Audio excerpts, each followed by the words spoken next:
And finally for this broadcast, we take you over to a place called Ivor, which is in Buckinghamshire. I was there for a public meeting and I recorded the speech that was given by Philip Hollobone. Now, he's a Conservative Member of Parliament for Kettering.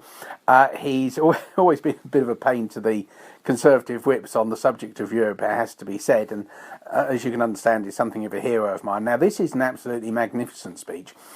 Philip Hollobone covers a wide range of subjects in this. I'm not going to even bother trying to give you a resume. Just listen to it for yourself.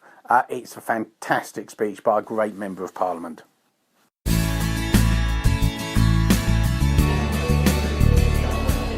So, Philip Hollobone is the Conservative MP for Kettering in Northamptonshire and has been since 2005. He's also, he combines being an MP with being a councillor. He served in the Territorial Army and has also been a special constable. Before coming into politics, he was an investment analyst specialising in energy companies. Now, he has one of the best speaking and voting records in Parliament, and he is an independently minded MP and is not afraid to test the whip's office. He's also a very frugal MP and claims very low expenses. In fact, he's one of the lowest expenses claimers in Parliament. And he's just told me he employs no staff at all, which relieves him of any HR responsibilities.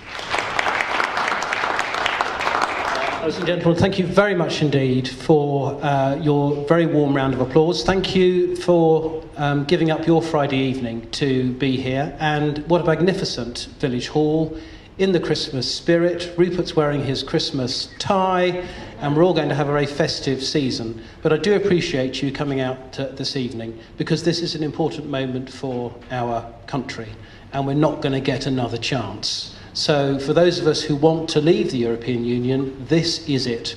This is the one and only chance we're going to have, so we're going to have to make sure that it's right. And I'm very privileged to have been asked to be here with you this evening. What a glamorous and sophisticated lot you are. We have people come all the way from Billericay and Basildon in Essex to be with us this evening. So that's real dedication. And I'm sure there'll be some very, very pertinent questions at the end. The difficult ones Stephen has volunteered to answer, and I will try and do the rest. I'm afraid I can't claim to have been at school with the Gallagher brothers. I can claim to have been at school with Nigel Farage, however.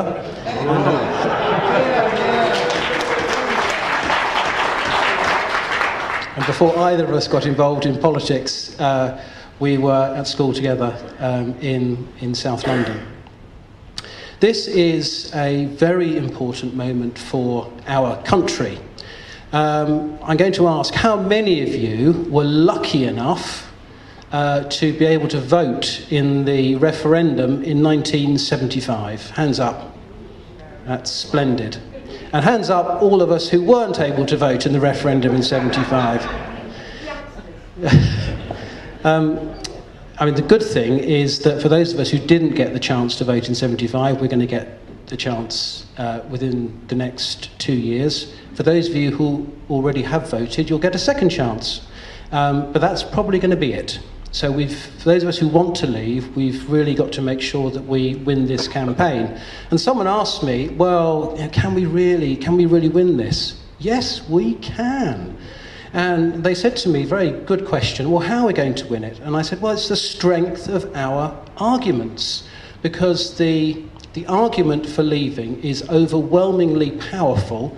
We just have to articulate it in simple language and explain it to as many people as possible. Now, those of you who voted in the referendum, I shan't embarrass anyone by asking which way you might have voted in 75, but even if you voted... Why not? Even if you voted to go in, it wasn't the European Union you were voting to stay in, it was the common market. That's what everybody described it as at the time, and that's what everybody understood it to be. And I don't think there'll be anyone in this room who disagree with the advantages of us being in a common market. That's what everyone, well, there's one individual, two. Most of us would like to be in a common market. I think most of the country would want to be, with some distinguished exceptions. But what we don't want to be is part of a European superstate. And one of the key things that we've got to get across in this referendum is that our relationship with Europe is going to change whether we stay in or whether we leave. Because if we stay in the European Union that we stay in is only going to get worse. If we vote to leave, our relationship, of course, will change fundamentally. So there is going to be change in any event.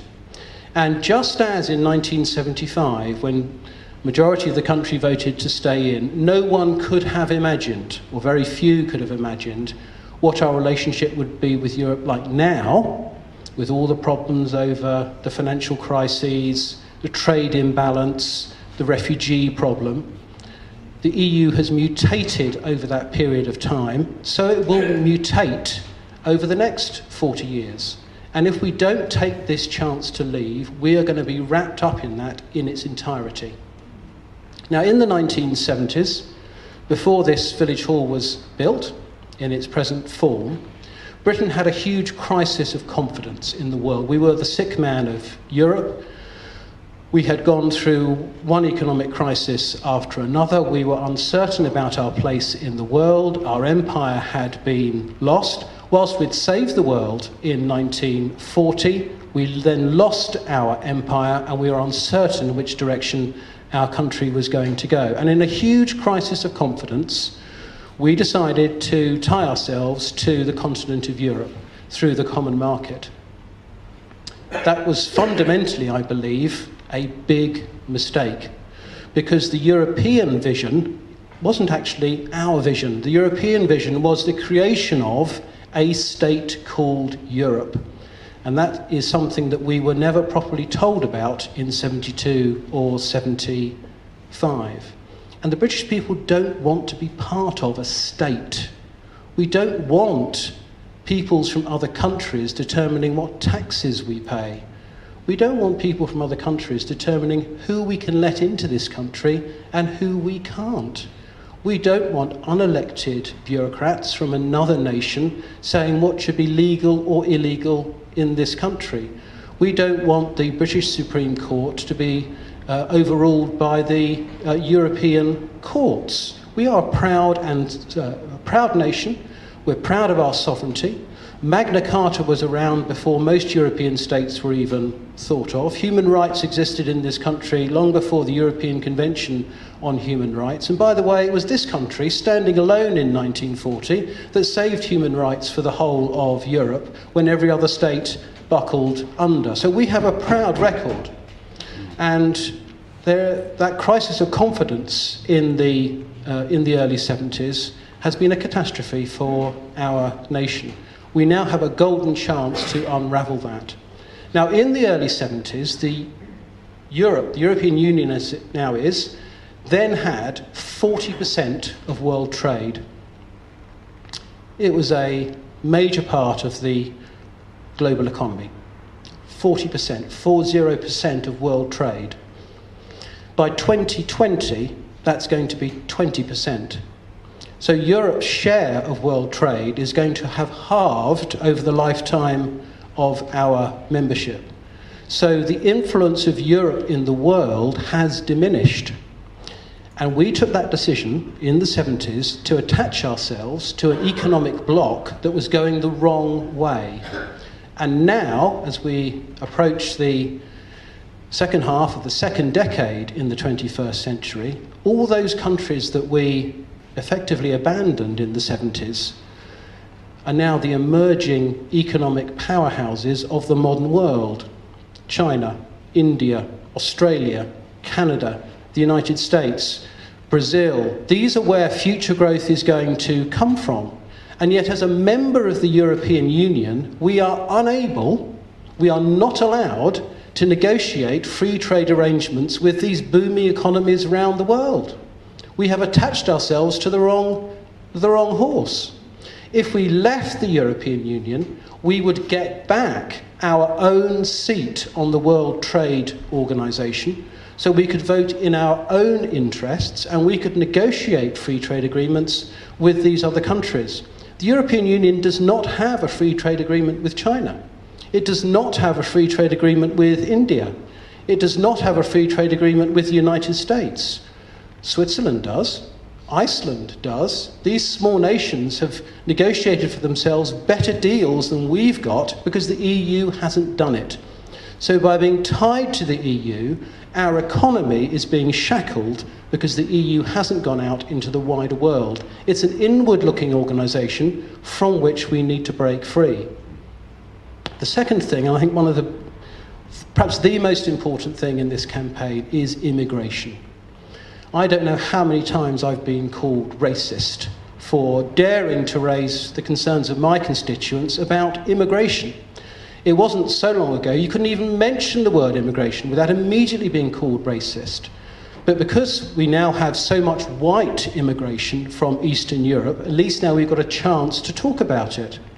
And I don't want to mislead anyone. I don't think anyone is actually advocating zero immigration. But we want to control immigration. It's not a question of pulling up the drawbridge. It's a question of deciding who comes over the drawbridge. And at the moment, we have absolutely no control at all over unskilled labourers coming to this nation from Eastern Europe. But we don't have space to recruit the highly talented, highly intelligent, highly skilled people from the rest of the world who we need in this country to make the economy such a success. And this is why one of the surprising things about this referendum is how much support we're going to get from the Asian community, for example, in this country, who know that their talented family members from India and other countries around the world aren't able to come to this country to contribute to our economy, whereas we have no way at all of controlling those unskilled migrants who come to this country from Romania, Bulgaria, and elsewhere. If we were our own independent sovereign nation again outside of the European Union, we could decide how many people to allow into this country, whether it be zero or just those who have the requisite skills. At the moment, we have no say over that. We're getting some ridiculous arguments from those who want Britain to stay in the European Union, that we need to be in the EU in order to combat threats to global security and terrorism. What absolute rubbish. The European Union, by failing to control its external border with Turkey, has given the continent of Europe the biggest threat to its security in recent years, because the EU does not control its external border. And it hasn't been the EU that has kept the peace around the world. It has been our membership of NATO, which was in existence long before the EU was even thought of. Another advantage of leaving is that we could at last get back control over our fishing industry. Perhaps one of the greatest scandals of our membership with the European Union. British fish being fished by EU trawlers has been an absolute scandal, and coastal communities around our nation have been devastated by the impact of this policy. And if we voted to leave, we could negotiate to get back control over our fishing grounds. And we could also stop subsidising EU farmers, and we could spend the money on our own farmers producing our own stuff in this country. And of course, the cost of our membership is going up all the time. The last 5 years of the Labour government, 2005 to 2010, we paid £19 billion over that 5-year period as our membership fee.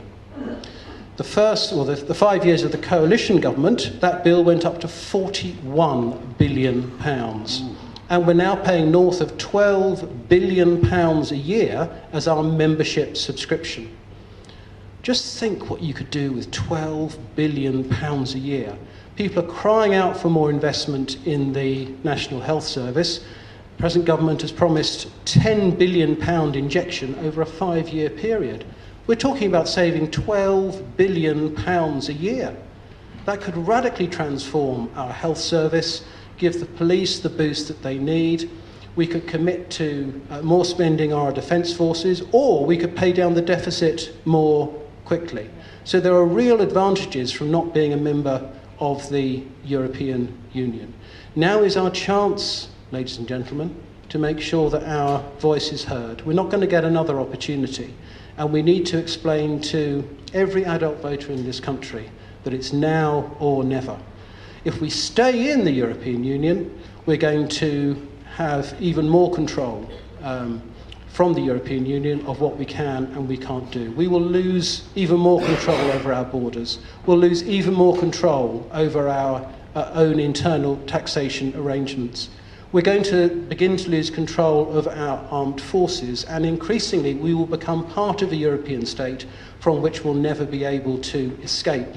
If we now break free and go back to our proud history of an independent trading nation, which suited us very well for the best part of 1,000 years, we could then re-establish our trading relationships with the booming economies around the world, and then Britain really would be able to demonstrate to everyone else that we'd be better off out of the European Union.